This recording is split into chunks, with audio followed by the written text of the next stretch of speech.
Сәлем, менің каналыма қош келіпсіз. Бүгін сіздермен өте дәмді, оңай болып жасалынатын курага пирогын жасайтын боламыз. Өте оңай жасалынуда және қамыры да үгітіліп тұратын, сізге сөзсіз ұнайды. Ал кеттік, бірге жасаймыз. Алдымен бізге керегі ұн және сармай, қатты еріп кетпеген, бірақ бөлме температурасындағы сармай қажет болады. Ұнға қосып қолымызбен крошка жасап аламыз.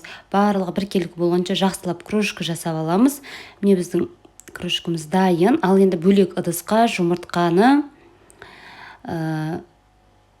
оған қантты салып араластырамыз. Біркелкі масса болғанша. Қасықпен немесе шанышқымен араластыра бересіздер. Бізге қопсытқыш керек. Қопсытқышты жаңадегі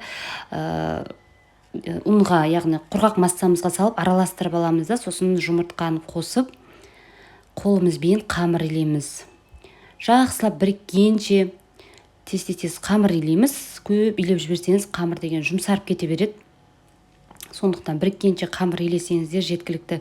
Осындай өте жұмсақ, қолға жабыспайтын, нәзік қамыр шығады. Сосын оны пакетке орап, пешевой пакетке орап, холодильникке жарты сағатқа қалдырамыз. Осы уақыт аралығында ішіне начинкасын дайындап аламыз. Начинкасына бізге осындай курага қажет болады. Ішінде дәнегі жоқ, осындай жұмсақтау курага.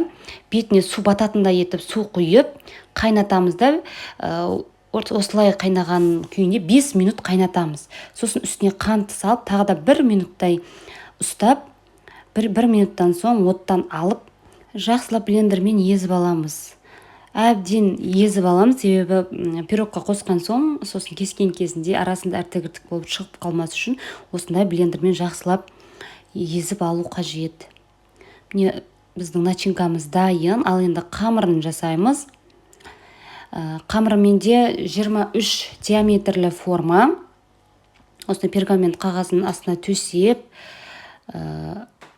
кішкене бөлігін бетіне сәндеу үшін алып қалдым. Мен сәндеу өз қалауларыңызша қамырды осылай қойып, барлық жеріне тегістеп, әдемілеп қойып шығамыз. Бір жері қалың, бір жері жұқа болып қалмасын, барлық жеріне бірдей болатындай етіп, тегістеп шығамыз. Ал енді ішіне начинкамызды салып, ішіне начинканың барлығын салып, тегістеп шығамыз. Көп алдын ала ерте дайындап қойып қалып кетпесін. Біздің начинканың құрамында қант көп болғандықтан кішкене қатыңқырап қалуы мүмкін. Сондықтан алдын ала ерте дайындап қоймаңыздар начинканы. Барлығын тегістеп алдық.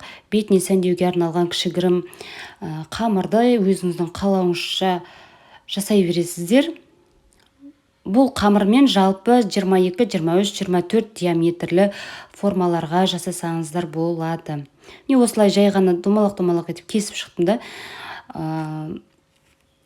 жай осылай етіп сәндей салдым. Беті жылтырап әдемі болып тұру үшін бетіне жұмыртқа жағамыз. Қызып тұрған пеште, енді пештеріңіздің қалай пісіруіне қарай 180-170 градуста қызып тұрған пеште алдын ала пісіріп аламыз. Әбден осылай қызарғанша пісіреміз. Әбден суыған соң ғана қалыптан шешеміз формадан. Одан алдын ыстық күйінде шешіп қоймаңыздар. Қамыр бөлініп кетуі мүмкін. Үстіне жай ғана сәндік үшін кокосовый стружка септім. Сахарный пудра жасасаңыздар да, ол қажетті емес жалпы. Міндетті түрде жасап көріңіздер. Өте дәмді, қамыр үгітіліп тұратын болады. Видео ұнаса төменге пікір қалдырып, лайк басып кетіңіздер. Сіздермен болған Үмида. Кейінгі видеоларда кездескенше сау болыңыздар.